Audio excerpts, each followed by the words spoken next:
Welcome back to the Real News Network. I'm Paul J. in Baltimore, and welcome back to Reality Asserts Itself with Robert Moses. Bob Moses joins us again in the studio. Thanks for joining us. Bob Moses is an educator and civil rights activist during the 1960s. He was a field secretary for SNCC, the Student Nonviolent Coordinating Committee, as well as one of the main organizers of the Mississippi Freedom Summer Project that helped register black voters in the Deep South. He was an outspoken critic of the Vietnam War. From 1969 to 1975, he worked as a teacher in Tanzania. In 1992, he received the MacArthur Fellowship, which he used to develop the Algebra Project, an organization aimed at improving math education in poor communities. He's the author of Radical Equations, Civil Rights from Mississippi to the Algebra Project. Thanks for joining us. Yeah. So we're going to pick up the story in the early 60s. You're one of the main organizers of the Freedom Summer Project, which is a big drive to register voters in the Deep South. How do you get to there? Right. So actually, one of the main ways in which we get to Freedom Summer is when Medgar is assassinated. So Medgar is assassinated on June 11th, 1963. And several things shift because of his assassination. One is Allard Lowenstein, who is Dean of Freshmen at Yale, had been Dean of Freshmen at Stanford, and was a kind of Democratic operative, right, in the Humphrey wing of the Democratic Party, right. He comes down into the state to check out what's going on in Mississippi because of Medgar, right? The other person who moves is Robert Spike. So Spike is the outreach coordinator for the National Council of Churches, and he decides that the National Council of Churches has now got to get involved in the civil rights movement. So he actually comes up to me at the March on Washington and says that he's decided to put his resources into Mississippi because it's the only place where he can say he's working with all of the civil rights organizations, right? Because we have this COFO banner, NAACP, SCLC Corps, and SNCC are all working together under COFO. And then the other thing that happens is after Medgar's assassination, the young people try to march, right? And where was this? This is in Jackson at the funeral, right? And so after the funeral, they are marching down the main street of Jackson, Capitol Street, and there's this phalanx of police officers, all right, with their guns drawn, right? And there's this dramatic moment. John Doe steps out into the street, right, and asks the young people to stop, right? So it's clear to us, the SNCC field secretaries, that we need a different direction about what we're doing. And so we turn our attention away from the voter registration per se and begin to pick up the process of running candidates for office. So after the March on Washington, we go up to the March on Washington, right?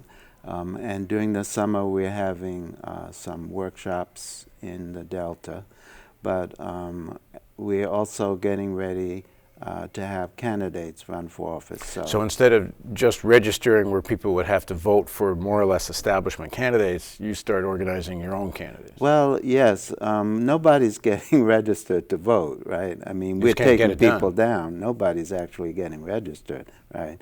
And we're not thinking that we're going to actually get anybody elected, but we're thinking that we're going to raise the consciousness of people to understand that they are actually one day going to participate and elect people. What are examples of things that were preventing you from registering people?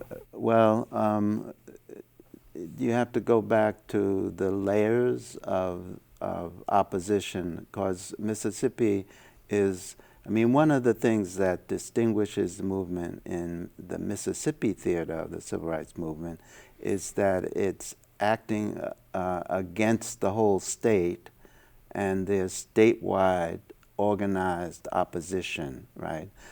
Which goes from the highway patrolmen who arrest you to vigilantes who attack you to murder, right? They're, Mega's not the only one who's gunned down, right? So anyway, in the fall of 1963, we actually run Aaron Henry and Ed King. Ed King is a white minister at Tougaloo who is from Vicksburg, Mississippi, for governor and lieutenant governor in a parallel process, and run what we call a freedom vote, right? So people can go and register with us, right, and vote for the candidates. It's kind of a mock vote to show what would happen if people actually could vote. If people actually could vote, right? But it's also a consciousness-raising issue, right? To get people in the mindset that one day they are actually going to run candidates and elect people, right? So when we do that, then we get white students come down. Al Lowenstein brings students from Yale and Stanford down. And the National Council of Churches brings 50 ministers from across the Midwest. We have a Freedom Day in Hattiesburg. We have the first integrated picket line. It starts in December and runs right into the summer, right? But what allows it to happen is this national attention, right? These ministers coming down from all over the Midwest. Now, there's a debate going on at this time about direct action versus registration, also direct action versus running candidates. Debate, actually, the issue of direct action versus voter registration had been settled way back. I'm saying way back. I mean, one of the issues is that time is like collapse. So I mean, I think of this period of time is like every year is 5 years, right? So way back in the fall of 1961, the issue of whether we're going to do voter registration or direct action had been settled around the Macomb walkout, right? In the summer of 1961. All the action is in a 3-county area in the southwest part of Mississippi, right? And it's there. I mean, the first time we take people down to register in Amite County, the Highway Patrol arrests me, right? I have been told if I get arrested, call collect, call DC, call John Doe in DC. And so I did. I said, can I make a call? And I lucked out. Doe was in his office. He accepted the call. That was a seminal moment because what people were now aware of was that we weren't just isolated working here. We had a direct line into Washington, D.C. to the Justice Department, right? So the newspaper the next day tried to call collect, right? And so it became a big headlines, right? So this was important for black people, right?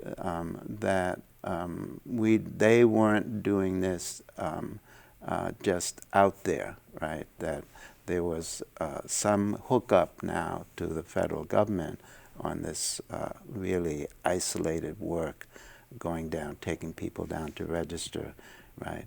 So, but then the next time we went down, after that happened, E.W. Steptoe called C.C. Bryant, where I was staying in Macomb, and said, well, can you send some of the SNCC people out into Amite?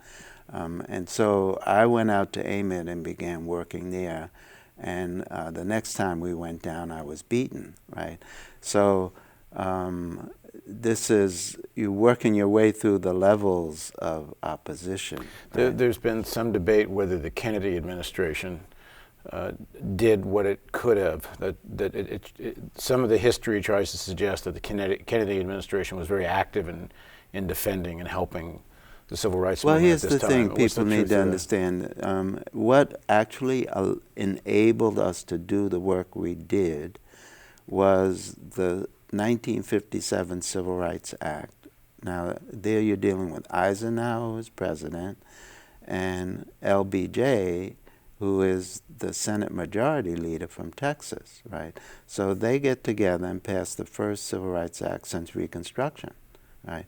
And people say, oh, this is a toothless bill. Actually, Jackie Robinson fires off a telegram to Eisenhower, right, protesting this toothless bill. But that bill didn't anticipate SNCC. So that bill was for Tuskegee professors who qualified under anybody's standard, right? But it said in there that you can't, interfere with these people when they're trying to register, and you also can't interfere with people who are trying to help them, right? So the Freedom Rides, remember, penetrated the sit-in movement into Mississippi. And the Freedom Riders, when they got out of jail at Parchman, were looking to do direct action, right? And they actually, Marion Barry comes down to Macomb, right, and organizes the young people that we've been working for on voter registration, right, organizes them to do sit-ins. They sit in, Brenda Travis, who's a 16-year-old high school student, when she's arrested, they send her off to juvenile detention, right? And so the students, when school opens, decide they're going to walk out and protest this, right? And so we have this big, the first kind of mass demonstration in the Deep South, right? 118 high school students marching out. What year are we in? We're in 61, right? After that happens, we're arrested. We're spending our time in jail, about 18 of us in jail, right? And on the 39th day, we get our bail. Otherwise, we're in jail for a couple of years, right?